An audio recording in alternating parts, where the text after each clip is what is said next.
The second expansion for Sid Meier's Civilization 6 introduces an active planet where geology and climatology present unique new challenges. Face the threat and reap the bounty from natural disasters, manage your power sources wisely, and unite with leaders of other civilizations to find solutions to the challenges of a changing climate.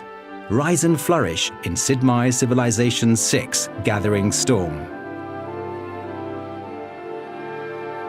There's no escaping the power of nature as it shapes your world and affects your people's fortunes. Where you settle will have consequences that affect your civilization forever, as each terrain faces its own environmental challenges. Natural disasters can pillage or destroy your improvements and districts, but they may also refresh and enrich the lands after they pass. Volcanoes offer high risks, but high rewards, as eruptions can devastate surrounding areas, but volcanic soil is highly fertile and valuable. Storms are unpredictable, varying in size and impact. Desert sandstorms or ocean hurricanes can wreak havoc across your civilization, but also offer a chance of improved food yield in their wake. Blizzards and tornadoes are the most destructive of the storms, though blizzards may have some nice benefits if you're playing as Russia, while grassland tornadoes cause nothing but destruction. Weather every storm to rebuild stronger and smarter. The incredible benefits of settling near rivers now come with the additional dangers of flooding. Floods can destroy and pillage improvements, with even greater damage during severe flooding, but they also offer a chance of greater food yield afterwards. You can prevent river flooding by building a dam, or coastal flooding using new technologies like the flood barrier.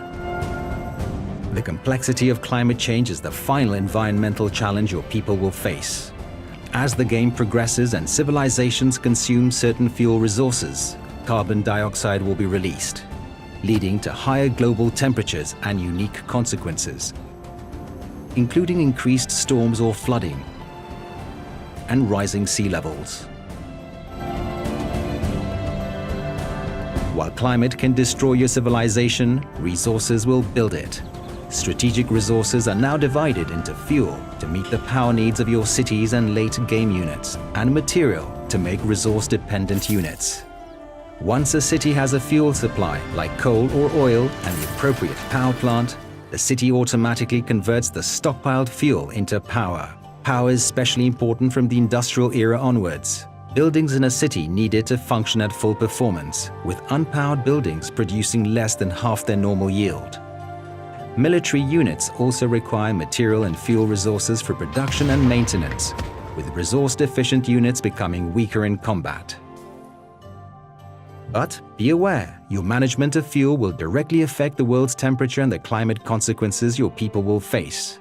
Alternatively, you may build green energy sources later in the game, such as hydroelectric dams and wind farms. Nuclear power plants can also provide cities with green power, adding only light carbon emissions, but the chances of a nuclear accident will increase as the power plant ages. Depending on the severity of the accident, the surrounding area will be subject to fallout, just as if a nuclear weapon had detonated. You can protect from this by performing maintenance on the nuclear power plant as a project. The true test of facing global changes is working with other civilizations. Make your voice heard among other leaders during meetings of the World Congress and craft a path toward diplomatic victory. Earn diplomatic favor through alliances, influencing city-states, competing in world games, participating in peace accords, and more. Use your favor to help or hinder others. Extract promises from leaders, increase the weight of your votes, or propose resolutions that will affect all civilizations. All emergencies now fall under the oversight of the World Congress and must be requested and passed through a special session before they will receive aid. Now more than ever, the fate of the world will be decided by every nation.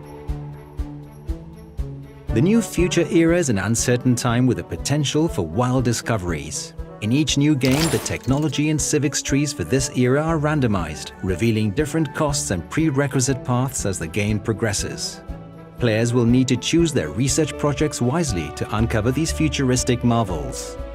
Combat adverse environmental effects with speculative ideas, such as relocating your population out to seasteads. Develop advanced technologies and AI to recapture carbon emissions. and discover new items to help achieve science, culture, and domination victories. 8 new civilizations and 9 new leaders are introduced, including Hungary, Maori, Canada, Inca, Mali, and Sweden. Each brings unique bonuses, gameplay, units, and more. The world is larger than ever with new world wonders, natural wonders, and units, including the GDR and Rock Band. Bend the map to your will with new improvements like railroads, mountain tunnels, and the Canal District. And survive the greatest disasters in history in the new scenarios, the Black Death and War Machine. In Sid Meier's Civilization 6 Gathering Storm, the world is more interconnected and complex. You must contend with the power of nature, planning for disasters and rebuilding after them, all while navigating diplomatic relations with the rest of the planet. Every path will affect your environment and impact the planet's future. How will you conquer the elements? And what kind of world will you create in Sid Meier's Civilization 6 Gathering Storm?